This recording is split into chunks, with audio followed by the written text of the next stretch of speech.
यहाँ पर गुजरात की सीमा समाप्त हो रही है।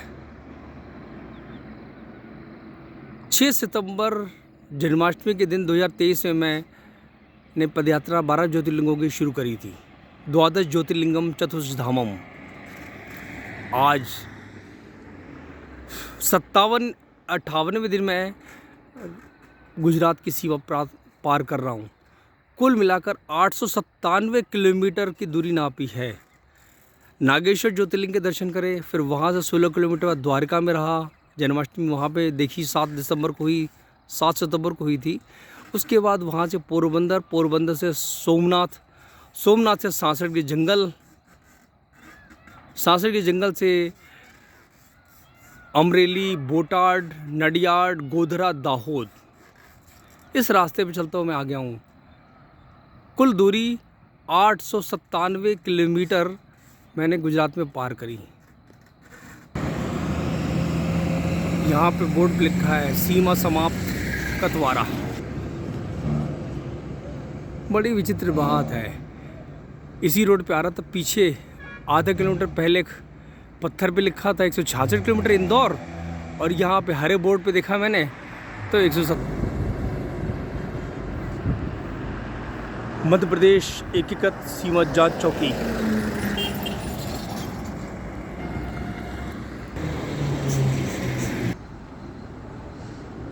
टोल टैक्स गुजरात मध्य प्रदेश की सीमा चौकी पर। धीरे धीरे सुबह हुई, जाग उठी जिंदगी।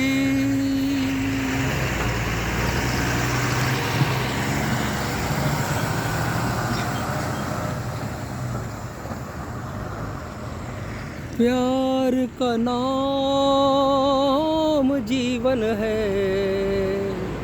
मंजिल है प्रीतम की गली। धीरे धीरे सुबह हुई, जाग उठी जिंदगी। प्यार का नाम जीवन है, मंजिल है प्रीतम की गली।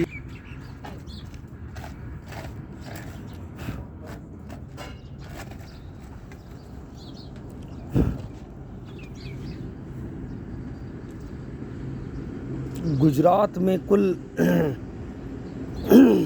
58 दिन पदयात्रा करी। द्वादश ज्योतिर्लिंगम चतुर्धामम। कुछ देखने को, कुछ सीखने को मौका मिला। इसका प्रारंभ 6 सितंबर श्री कृष्ण जन्माष्टमी के दिन में नागेश्वर ज्योतिर्लिंग से किया था। 16 किलोमीटर बाद द्वारका धाम पहुंचे थे। द्वारका धाम से 250 किलोमीटर चलते हुए सोमनाथ आए थे।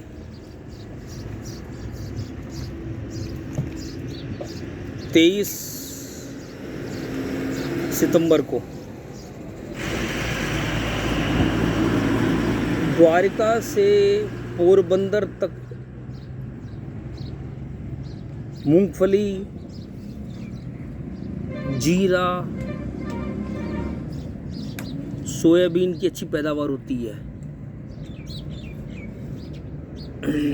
फिर आगे एक जगह पड़ती है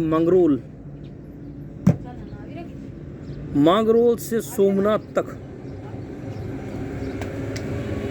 50 किलोमीटर के क्षेत्र में केवल नारियल का कारोबार अच्छा खासा होता है।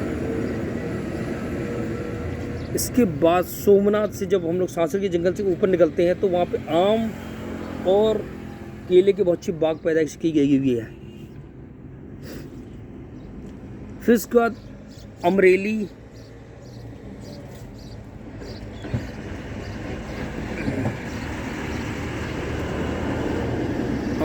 रायका, ये सब गोटाड, यहाँ तक जो है सबसे ज़्यादा कपास की खेती होती है। इसके बाद नडियाड से लेकर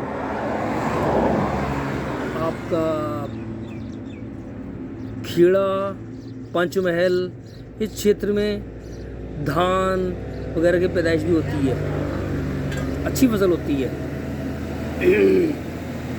खेड़ा पाँच महल में तंबाकू का भी उत्पादन अच्छा खासा होता है और यहाँ पर सड़क पे और ट्रेन के पास जो पत्थर बिछाए जाते हैं उसका बड़ा भारी कारोबार होता है। और जब मैं अंतिम क्षण में आया दाहोद, इस क्षेत्र में जो है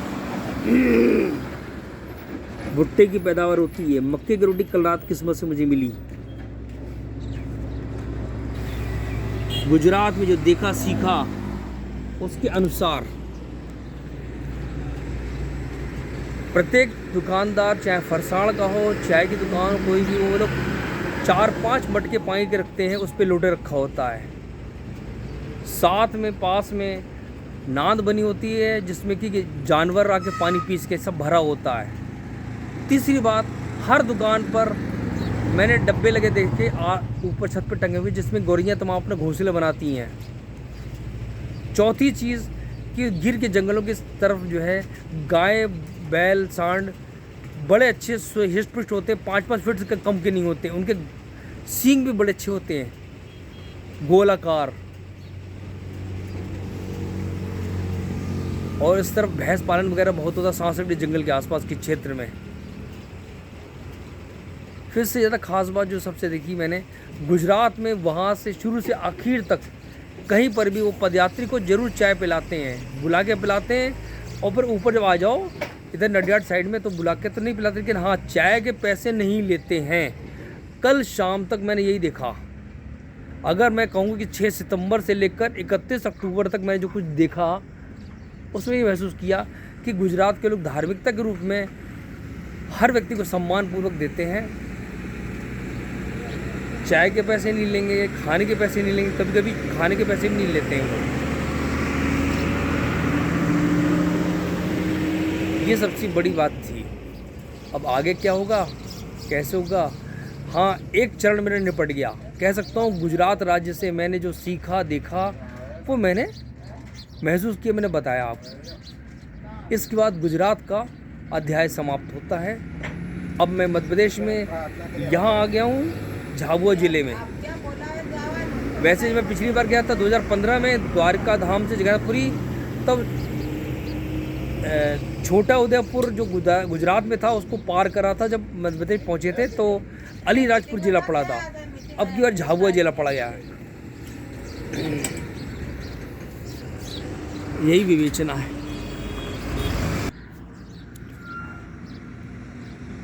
सुंदर तालमेल, सुंदर स्थान, नागेश्वर ज्योतिर्लिंग की दुर्दशा देखी, द्वारका और सोमनाथ के दर्शन हो गए। मैं समझता हूँ कि मैंने इतना काम कर लिया। जय हिंद।